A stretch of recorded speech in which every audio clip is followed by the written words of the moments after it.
वंचित बहुजन आघाडी पक्षाच्या लोटगाडीधारक व किरकोळ विक्रेते यांच्या उपोषणाला पाठिंबा. जुना आग्रा रोडवरील लोटगाडीधारक व किरकोळ विक्रेते यांनी हक्काची बाजारपेठ मिळावी म्हणून कालपासून उपोषणाला सुरुवात केली आहे.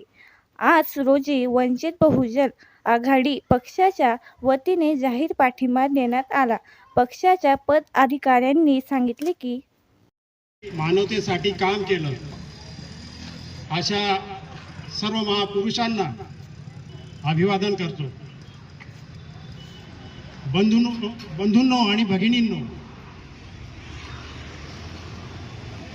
धुळे शहर हे असं आहे की या शहरात कायम बंधुभाव, एकता या गोष्टी समाविष्ट झालेल्या आहेत. परंतु 2024च्या ज्या निवडणुका झाल्या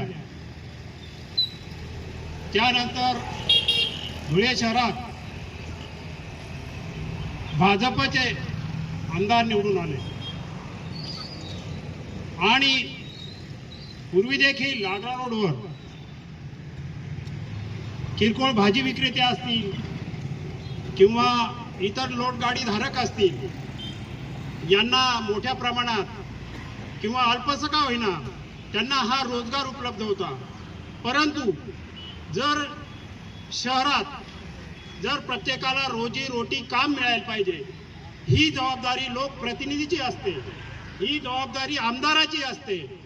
आणि मला असं वाटतं की ह्या गोष्टीत आपण बांधवांना मी सांगतो आणि भगिनींना सांगतो की आपण या शहरात मोठ्या प्रमाणात मतदान करून भाजपचे उमेदवार निवडून दिले, त्या आमदारांना निवडून दिलं. त्यांनी इथे लक्ष काढण्याची गरज होती. त्यांनी वास्तविक पाहायला पाहिजे होतं की माझे बांधव, माझ्या भगिनी अल्पशा रोजगारात काम करतात आणि त्यांना बेघर करून किंवा त्यांचा रोजगार हिसकावून आपल्याला काय मिळणार आहे. तरी त्यांनी तिकडे लक्ष घालायला पाहिजे होतं. परंतु हा वंचितांचा प्रश्न आहे, गरिबांचा प्रश्न आहे. आणि आमच्या पक्षाचे संस्थापक अध्यक्ष ॲडव्होकेट श्रद्धेय बाळासाहेब आंबेडकर हे नेहमी वंचितांच्या पाठीमागे उभे राहतात. अशी काही घेणं देणं नाही, पक्षाची नाही, कशाची नाही. त्याला फक्त त्याच्या पोराशी आणि त्याच्या प्रपंचाशी घेणं देणं आहे. अशा माणसाच्या पोटावर मारण्याचं महापाप या इथल्या आयुक्त मॅडम, पोलीस प्रशासन आणि ज्यांना अडचण होत होती या लोकांची, ज्यांच्या गल्लीतले रस्ते गुडगुडीत झाले त्या लोकांना यांची अडचण होती. यांची कोणाला अडचण नाही. अडचण कोणाला आहे? ज्यांना पोट भरून खाल्लंय त्यांना अडचण नाही. अरे अडचण आम्हाला आहे, ही माझ्या मायला अडचण आहे, या माझ्या भावाला अडचण आहे. हे कशासाठी बसलेत? यांना हौस नाही. ही संध्याकाळी त्यांच्या पोराच्या बाळाच्या चुली पेटल्या पाहिजे, आमच्या घरी काहीतरी 2 पैसे गेले पाहिजे. हौस नाही कोणाला आग्रा रोडवर जाऊन लोड गाडीने काहीतरी विक्री करण्याची.